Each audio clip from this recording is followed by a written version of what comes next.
आज के इस वीडियो में हम चर्चा करेंगे एनसीईआरटी राजनीति विज्ञान कक्षा 12 की प्रथम पुस्तक स्वतंत्र भारत की राजनीति के बारे में।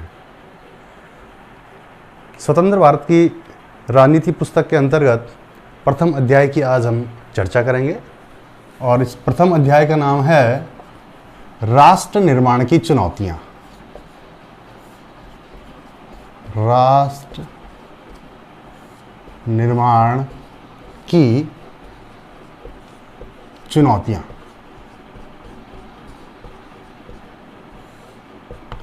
Challenges of nation building. राष्ट्र निर्माण की चुनौतियों के बारे में इस प्रथम अध्याय में आज हम आपके साथ चर्चा करेंगे। इस अध्याय में देश की आज़ादी के समय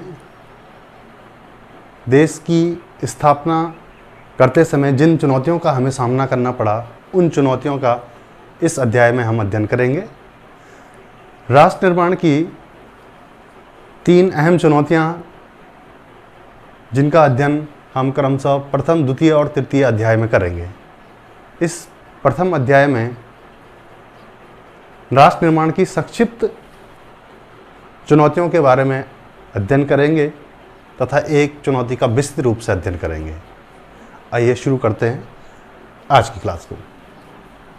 राष्ट्र निर्माण की चुनौतियां या स्वतंत्र भारत में राजनीति, इस प्रथम पुस्तक के प्रथम अध्याय की कथा शुरू होती है सन 15 अगस्त 1947 की मध्यरात्रि से।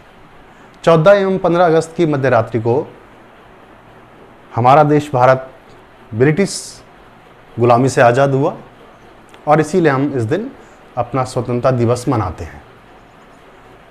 14 एवं 15 अगस्त की मध्यरात्रि को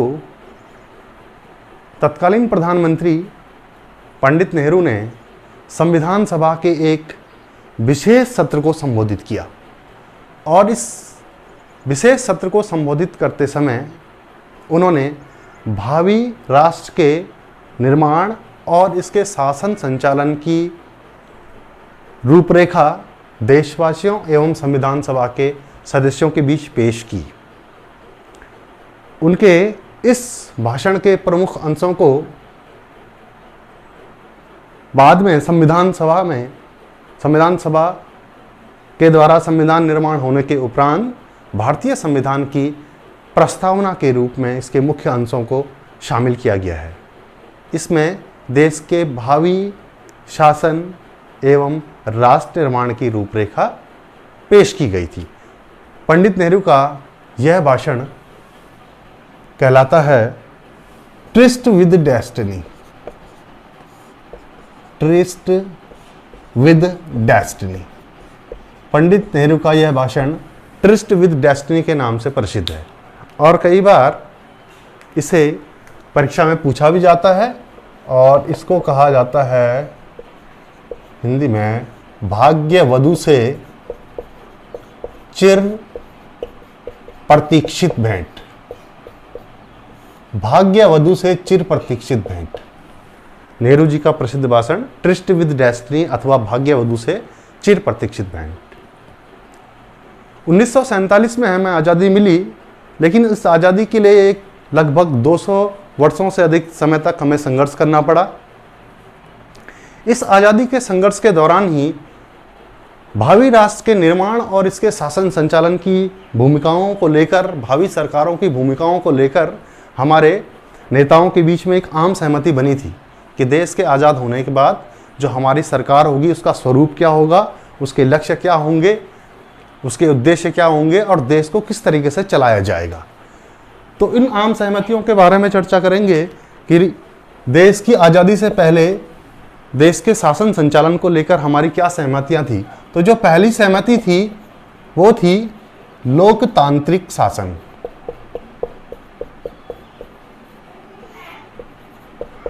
पहली सहमति थी लोकतांत्रिक शासन कि देश के आज़ाद होने के बाद भारत यानी कि स्वतंत्र भारत का जो शासन होगा वो लोकतांत्रिक शासन होगा, अर्थात जनता के चुने हुए प्रतिनिधियों के द्वारा देश का शासन चलाया जाएगा। दूसरी जो सहमति बनी थी कि भावी सरकार यानी कि स्वतंत्र भारत में गठित होने वाली सरकार सबके हित में कार्य करेगी। वह सरकार सबके हित में कार्य करेगी। और इसके अतिरिक्त एक अन्य बिंदु था जिस पर आम सहमति थी, वह थी कि समाज के गरीब और असहाय वर्ग का विशेष ख्याल रखा जाएगा। समाज के गरीब और असहाय वर्ग का विशेष ख्याल रखा जाएगा। तो आज़ादी से पूर्व इन सहमतियों के आधार पर ही भावी देश के शासन की रूपरेखा को तय किया गया था और अब आज़ाद होने के उपरांत हमने इन सहमतियों के अनुसार ही अपने देश को चलाना था।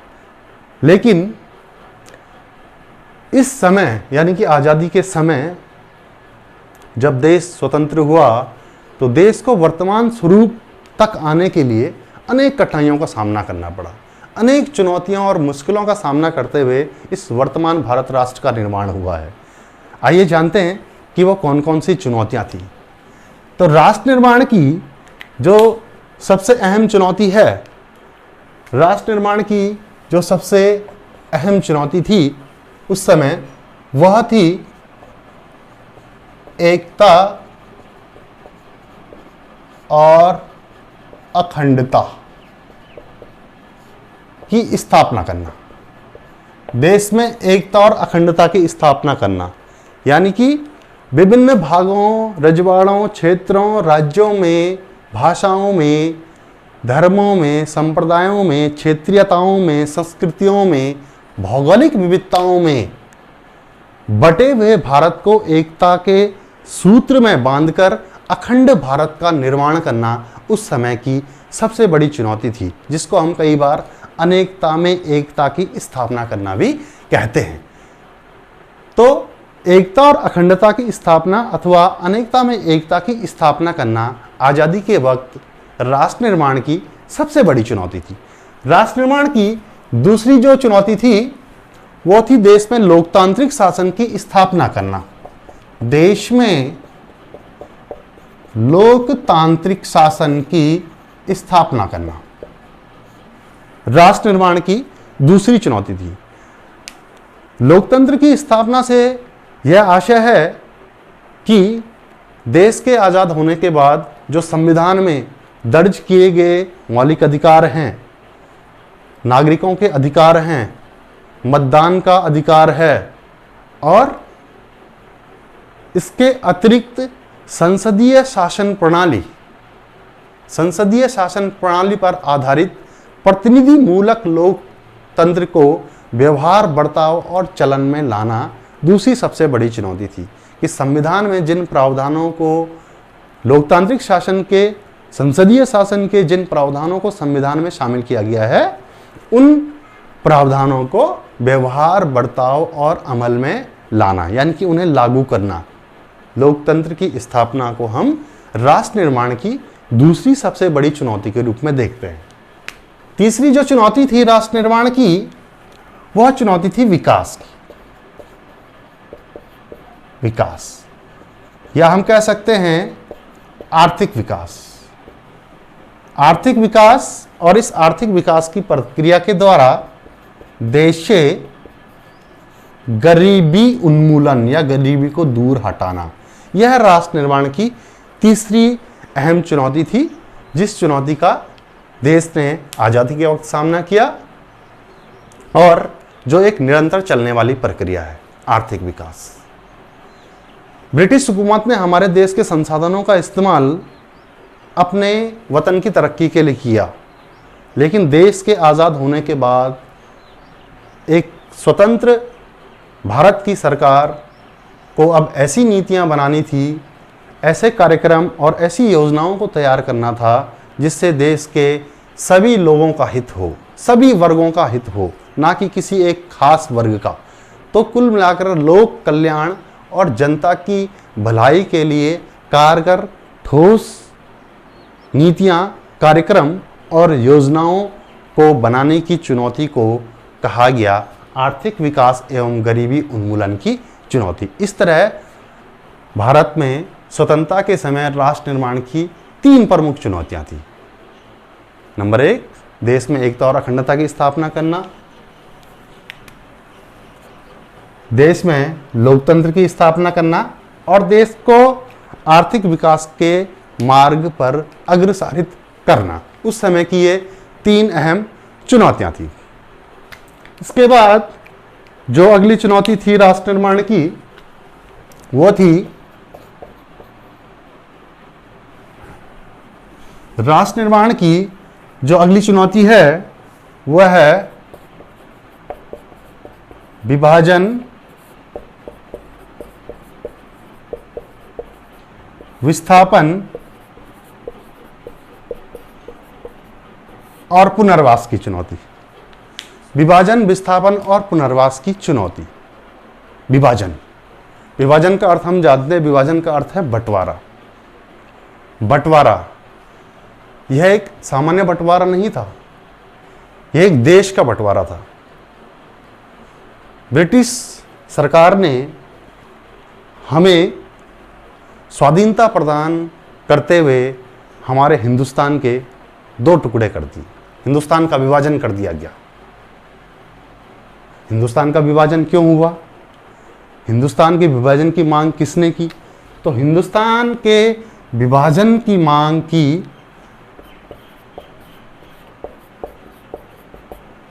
द्विराष्ट्र सिद्धांत के द्वारा मुस्लिम लीग ने। द्विराष्ट्र सिद्धांत के द्वारा मुस्लिम लीग ने भारत के विभाजन की मांग की।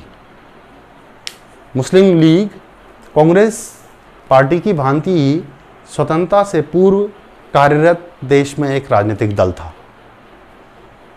इस मुस्लिम लीग ने ब्रिटिश हुकूमत से 1940 के दशक के अंतिम वर्षों में यह मांग की कि भारत 2 कौमों का देश है। हिंदुस्तान 2 धर्म के अनुयायियों का देश है, हिंदू और मुसलमान। इसीलिए आज़ादी के वक्त मुसलमानों के लिए एक अलग राष्ट्र की मांग मुस्लिम लीग के द्वारा की गई। उनके द्वारा बताए गए इस सिद्धांत को द्विराष्ट्र सिद्धांत कहते हैं। 2 नेशन थ्योरी, यानी कि द्विराष्ट्र सिद्धांत। 2 राष्ट्र, 2 कौमों का राष्ट्र। एक कौम हिंदुस्तानी कौम, एक कौम हिंदू और दूसरी मुस्लिम। तो मुस्लिमों के लिए मुस्लिम लीग ने एक अलग राष्ट्र की मांग की। भारतीय राष्ट्रीय कांग्रेस ने इसका भरपूर विरोध किया। वह देश विभाजन के विरुद्ध थे, लेकिन मुस्लिम लीग की मांग को स्वीकार करते हुए अलग देश पाकिस्तान की घोषणा कर दी गई और इस प्रकार 15 अगस्त 1947 को 2 राष्ट्र स्वतंत्र हुए, भारत तथा पाकिस्तान। यानी कि आज़ादी के साथ हमें मिला विभाजन, यानी कि बंटवारे का दर्द। तो दूसरी चुनौती थी विभाजन की चुनौती। विभाजन की चुनौती इसलिए थी क्योंकि जब ब्रिटिश हुकूमत के द्वारा देश को विभाजित करने का फैसला ले लिया गया तो चुनौती आई इसकी प्रक्रिया में। विभाजन की प्रक्रिया, विभाजन की प्रक्रिया में यह तय किया गया कि जो देश का विभाजन होगा वो होगा धार्मिक बहुसंख्या के आधार पर। देश का विभाजन धार्मिक बहुसंख्या के आधार पर होगा, यानी कि जिन क्षेत्रों में मुस्लिम बहुसंख्यक होंगे, मुस्लिमों की आबादी ज़्यादा होगी, उन क्षेत्रों को पाकिस्तान में शामिल कर लिया जाएगा और जो शेष क्षेत्र बचेंगे वह क्षेत्र भारत कहलाएगा। कहने और सुनने में यह प्रक्रिया बहुत आसान लगती है कि मुस्लिम बाहुल्य क्षेत्रों को मिलाकर पाकिस्तान बना दिया जाए और हिंदू शेष जो क्षेत्र रहेंगे उन क्षेत्रों को भारत में शामिल कर लिया जाए। लेकिन यह प्रक्रिया इतनी आसान नहीं थी। आइए जानते हैं कि इस विभाजन की प्रक्रिया में क्या क्या समस्याएं आई। विभाजन की प्रक्रिया में जो पहली समस्या आई वह थी भौगोलिक दूरी की समस्या।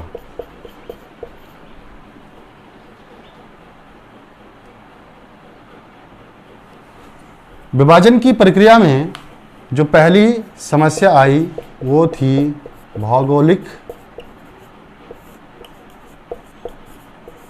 दूरी की समस्या। भौगोलिक दूरी की समस्या से आशय यह है कि पहले तो देश में कोई भी एक ऐसा क्षेत्र नहीं था जहां मुस्लिम बहुसंख्यक हों,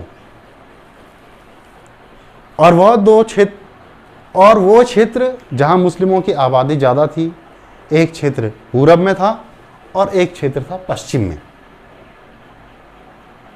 एक पूरब में और एक पश्चिम में। तो मुस्लिम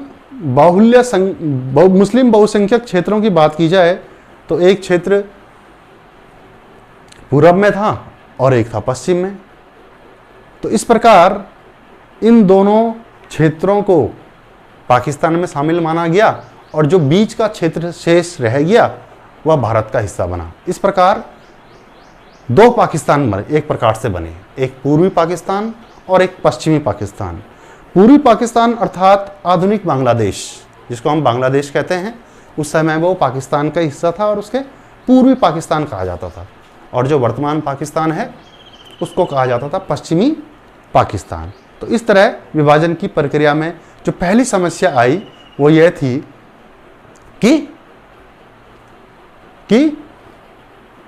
कोई भी मुस्लिम बाहुल्य क्षेत्र ऐसा नहीं था, एक साथ नहीं थे, वो अलग अलग थे, दूर थे।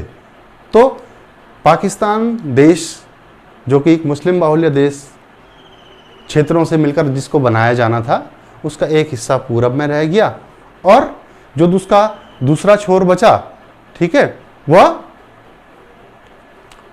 जो शेष दूसरा छोर जो उसका बचा वो पूरब में था। तो इस प्रकार पूरब और पश्चिम दो क्षेत्रों के बीच में पाकिस्तान बढ़ गया। इस प्रकार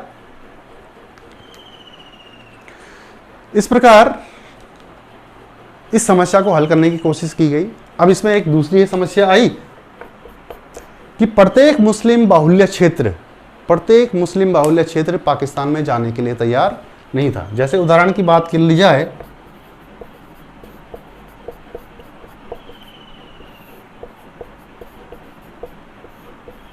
कि पश्चिमोत्तर सीमा प्रांत एक ऐसा प्रांत था जो मुस्लिम बाहुल्य होते हुए भी पाकिस्तान में शामिल होने के लिए तैयार नहीं था। वहाँ के एक लीडर थे, एक नेता थे जिनका नाम है खान अब्दुल गफ्फार खान। खान अब्दुल गफ्फार खान पश्चिमोत्तर सीमा प्रांत के निर्विवाद नेता थे, जिनको सीमांत गांधी भी कहा जाता है। परीक्षा के दृष्टिकोण से भी महत्वपूर्ण है कि सीमांत गांधी उपनाम किसका है, तो यह है खान अब्दुल गफ्फार खान। ये पश्चिमोत्तर सीमा प्रांत के नेता थे, देश के विभाजन के विरुद्ध थे, राष्ट्रीय एकता और अखंड भारत के पक्षधर थे और पाकिस्तान में शामिल नहीं होना चाहते थे। परंतु इनकी नहीं सुनी गई और इस पश्चिमोत्तर सीमा प्रांत को पाकिस्तान में शामिल कर लिया गया। इसके अतिरिक्त एक और समस्या आई, विभाजन की प्रक्रिया में एक और समस्या आई, और यह समस्या आई पंजाब और बंगाल। पंजाब और बंगाल ही दो ऐसे क्षेत्र थे जहां मुस्लिमों की आबादी ज़्यादा थी, लेकिन इन दोनों ही क्षेत्रों में कुछ इलाके ऐसे भी थे जहां हिंदू बहुसंख्यक थे।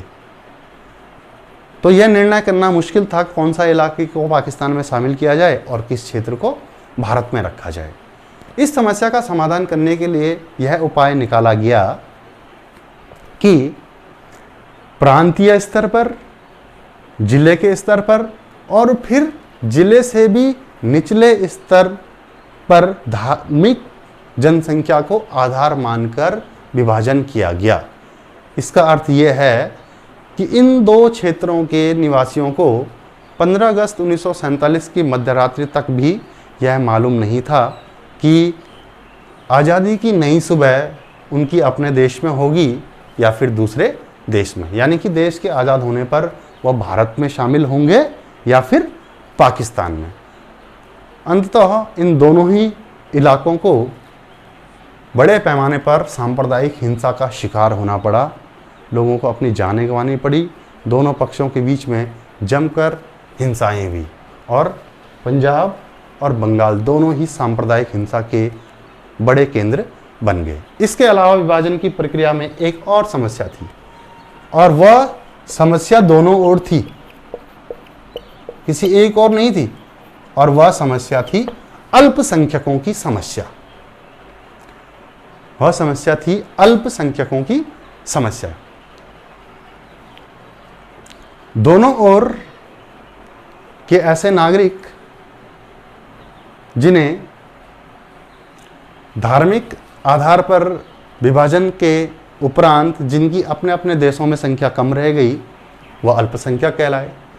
अब इन अल्पसंख्यकों को विभाजन की त्रासदी का सबसे बड़ा दर्द झेलना पड़ा। अल्पसंख्यकों ने किसी तरह से पैदल चलकर, किसी तरह अपनी जान बचाकर सीमाओं को पार किया और सीमा पार करके अपनी जान को सुरक्षित किया। लेकिन जान को तो सुरक्षित कर लिया, लेकिन अपनी वित्तीय संपदा, खेत खलिहान, घर, कारोबार, रोजगार, सब कुछ उन्हें त्यागना पड़ा और उनकी भूमिका अब नए देश में केवल शरणार्थी की रह गई। कल जहां अपना सब कुछ था, सब कुछ पराया हो गया।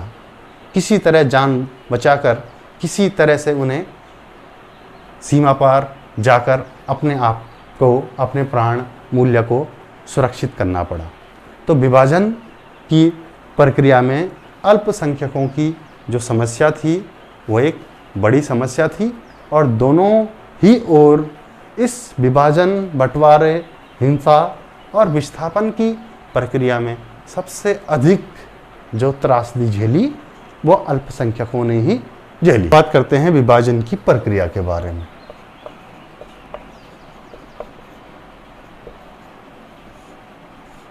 विभाजन के परिणाम। विभाजन के परिणामों के बारे में चर्चा करेंगे कि इस विभाजन का क्या परिणाम हुआ। तो 1947 में जो बड़ी आबादी का विभाजन हुआ, इस विभाजन के कारण होने वाला बड़ी आबादी का विस्थापन, बड़ी आबादी का जो विस्थापन हुआ वो बहुत ही अनियोजित, आकस्मिक और त्रासदीपूर्ण था। दोनों ओर के अल्पसंख्यकों को इसकी भारी कीमत चुकानी पड़ी। दोनों ओर से अल्पसंख्यकों ने किसी तरह अपनी जान बचाकर पैदल चलकर सीमा पार की। घर की बहू बेटियों की इज्जत बचाने के लिए कई बार तो उनकी हत्याएं तक कर दी गई और जो लोग सुरक्षित अपनी जान को बचा पाए उनका जीवन शरणार्थी के रूप में तब्दील हो गया। शरणार्थी शिविरों में जाकर उन्हें पनाह लेनी पड़ी और अपने आप को सुरक्षित करना पड़ा, क्योंकि हालात बहुत नाजुक हो चुके थे। दोनों ही पक्ष हिंसा पर उतारू थे और कोई रास्ता नहीं था जीवन को बचाए रखने का। तो सब कुछ छोड़कर असहाय अवस्था में शरणार्थी के रूप में अल्पसंख्यकों को अपने जीवन मूल्य की रक्षा करनी पड़ी। इस विभाजन की प्रक्रिया में संपूर्ण